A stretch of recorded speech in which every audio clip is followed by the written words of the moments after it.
Hi, నమస్తే. Welcome to chit chat about acting. నేను మీ రాజా రాంబాబు, యాక్టింగ్ కోచ్.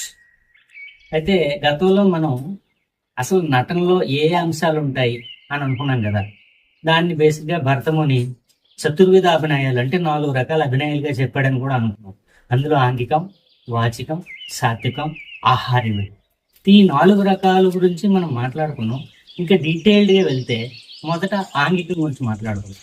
ఆంగికం అంటే బాడీ బాడీ మూమెంట్స్. నటనలో మెయిన్ ఆస్పెక్ట్ ఆంగికం అంటే బాడీ మూమెంట్స్.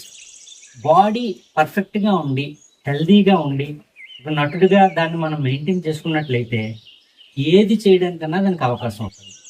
బాడీ మూమెంట్స్ అంటే ఫర్ ఎగ్జాంపుల్ ఏదైనా డైలాగ్ చెప్పేటప్పుడు ఆ డైలాగ్కి చేతులు ఎలా కదిలించాలి, ముఖ కవలికలు ఎలా కదిలించాలి, తల ఎలా నాడ్ చేయాలి, కాళ్ళు ఎలాగా, బాడీని ఏ విధంగా ఎమోషనల్ తగ్గట్టుగా బాడీని ఎలాగ ఇవ్వాలి, ఇవన్నీ కూడా చాలా ఆస్పెక్ట్స్ ఉంటాయి. అదే నాటకంలో కానీ మీరు ఎప్పుడన్నా రిహార్సల్ కానీ నాటకం మీరు అబ్జర్వ్ చేస్తుంటే డైరెక్టర్ చెప్తాడు, ఇగో ఈ ప్లేస్ నుంచి ఈ ప్లేస్ వరకు ఇన్ని అడుగులు వేయాలి, ఈ ఎమోషన్తో వేయాలి, ఈ యాంగిల్లో వేయాలి అని చెప్తాడు. అక్కడ నుంచి వెనక్కి తిరిగేటప్పుడు ఎలాంటి ఫోర్స్తో వెనక్కి తిరగాలి, ఏ డైలాగ్తో వెనక్కి తిరగాలి, ఎవ్రీ మూమెంట్ డీటెయిల్డ్గా ఉంటుంది అనమాట నాటకంలో. అదే విధంగా మూవీస్ లో కూడా మనం డైరెక్టర్ గారు మనకి ఎక్స్ప్లెయిన్ చేస్తారు, ఇదిగో ఈ ఫీల్డ్ లో నువ్వు ఇంతవరకు ఈ విధంగా చెయ్యాలని. ఇవన్నీ పర్ఫెక్ట్ గా చేయాలి అంటే ముందు మన బాడీ మీద మనకు కంట్రోల్ ఉండాలి. Thank you very much.